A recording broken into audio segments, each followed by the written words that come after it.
우리는 인욕바람일에 대해서 이야기하고 있습니다. 이것은 보살수행 법문의 매우 중요한 부분입니다. 물도로 가는 길에 모든 부처님은 이 같은 수행을 해야 했습니다. 특히 인욕바람일을 수행할 때 모욕과 해침을 인내해야 합니다. 사람들이 화내고 못되게 굴 때 인내하는 것을 배워야 합니다. 이것은 성취하기가 힘듭니다. 왜 어렵습니까? 모욕하는 사람, 해치는 사람, 악한 의도를 가지는 사람들을 인내하는 법을 배웁니다. 그것이 인욕입니다. 그들이 비난해도 어떤 말도 하지 마세요. 자신을 정당하지 마세요. 어떻게 모욕과 회침, 부당함을 참을 수 있습니까? 공이기 때문에 화낼 필요가 없다고 합니다. 그것에 반응하지 마세요. 양보하고 물러나세요. 여러분은 번뇌를 일으킨 것에 대해서 사과합니다.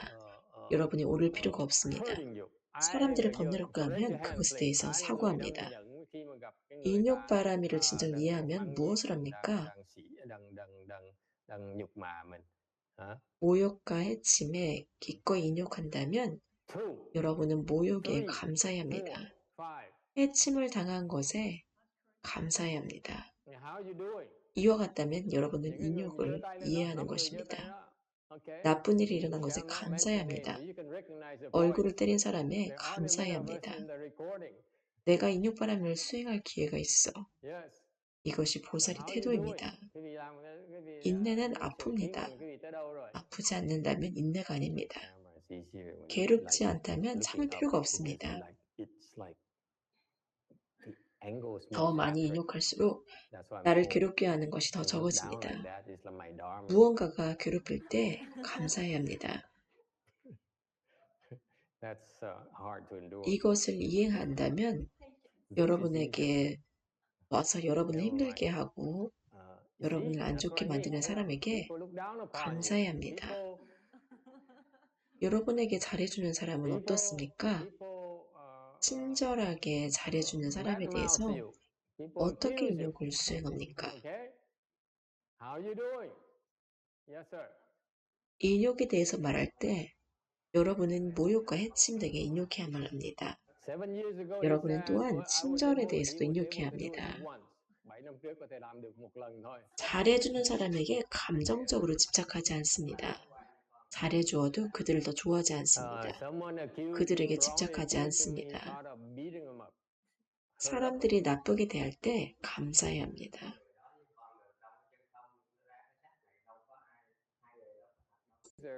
친절하게 대해도 동요하지 않습니다. 그것이 인욕입니다.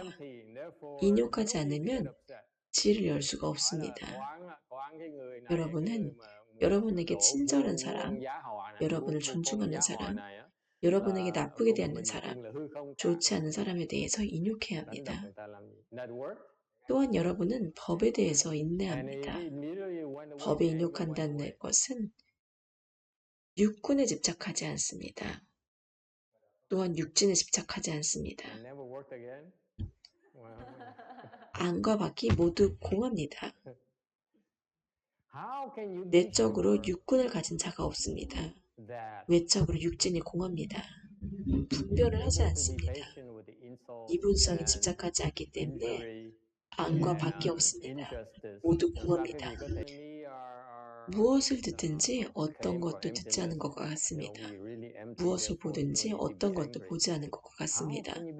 어떤 것을 이해하든지 이해하지 않은 것과 같습니다. 여러분이 이해하지 않는 것은 중요하지 않습니다. 오근에 집착하지 않습니다. 보고 듣고 냄새 맡고 이해하고 믿는 것에 집착하지 않습니다. 그것이 법에 들어서는 불의입니다. 인욕바람이를 이해하지 못하면 화가 납니다. 인욕바람이를 이해하면 감사해야 합니다. 선화상인은 누군가가 모욕을 하면 그가 일본어를 말한다고 자신에게 말을 하라고 하였습니다. 그것이 여러분이 이 법인을 하는데 도움이 될 것입니다. 보살의 지혜는 세 가지 단계가 있습니다. 깨달은 사람의 첫 단계는 불생불멸이라고 합니다. 깨달으면 첫 단계에서는 나는 깨달았어. 그러므로 불생불멸이야. 이렇게 말을 합니다. 두 가지 그룹의 깨달은 보살이 있습니다. 첫 번째 그룹은 깨달았습니다. 집착할 것이 아무것도 없습니다. 대보살은 여러분에게 어떻게 거기에 도달하는지 가르칩니다. 깨달음은 세 가지 단계입니다. 첫 번째, 스스로 깨닫습니다. 두 번째, 다른 사람을 깨닫게 합니다. 이것이 대마하살입니다. 그들은 다른 사람을 깨닫게 하는데 탁월합니다. 마지막으로 자각과 타각을 완벽하게 합니다. 그것이 부처님의 단계입니다.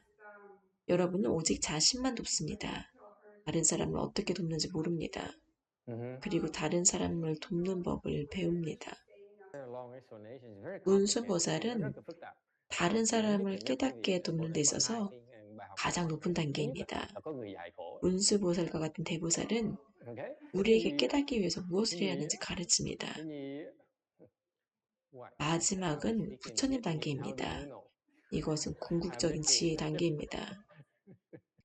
자신의 마음을 믿지 마세요. 마음을 믿지 말라는 뜻은 무엇입니까? 언제 마음을 믿지 않아야 하는지 어떻게 합니까?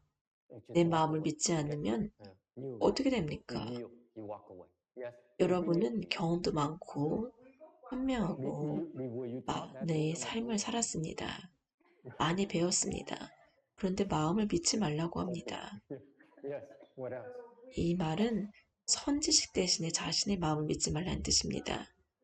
마음을 믿지 않으면 어떻게 기능을 합니까? 자신을 믿지 마세요. 선지식을 믿으세요. 자신의 이해가 선지식의 지침과 일치하지 않을 때 자신을 믿지 마세요. 자신의 소리를 듣지 마세요. 법에는 두 가지 종류가 있습니다. 정신적 법과 비정신적 법입니다. 비정신적 법은 내적, 외적이 있습니다. 외적은 추위, 더위, 비, 바람입니다. 내적은 배고픔, 목마름, 나이 든 병 등입니다. 정신법은 미움, 걱정, 성욕, 오만 등입니다. 이 두 가지 종류의 법에 대해서 보살은 인욕하고 동의하지 않습니다. 용수보살은 항목으로 나누고 분석합니다. 대승에서 우리는 어떻게 설명하는지보다 무엇을 해야 하는지를 더 강조합니다. 대승에서 다음에 무엇을 해야 하는지 아는 것이 더욱 중요합니다. 이 모든 것은 기본적인 개념이기 때문입니다. 여러분은 모욕당하면 여전히 번뇌롭습니다.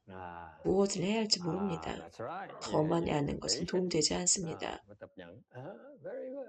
제 스승은 번뇌를 없애기 위해서 무엇을 해야 하는지를 강조합니다. 번뇌를 항목으로 나누는 것이 아닙니다. 기본적으로 인욕을 수행할 때 모든 종류의 것들에 대해서 인내하는 것을 배워야 합니다. 인욕바람을 수행하는 법은 매우 간단합니다. 더욱 어려울수록 더욱 감사해야 합니다. 그것이 인욕바람일입니다. 왜 바람, 비와 같은 법을 인내해야 합니까? 그것은 번뇌와 스트레스를 만듭니다. 그것을 인내하는 법을 배워야 합니다.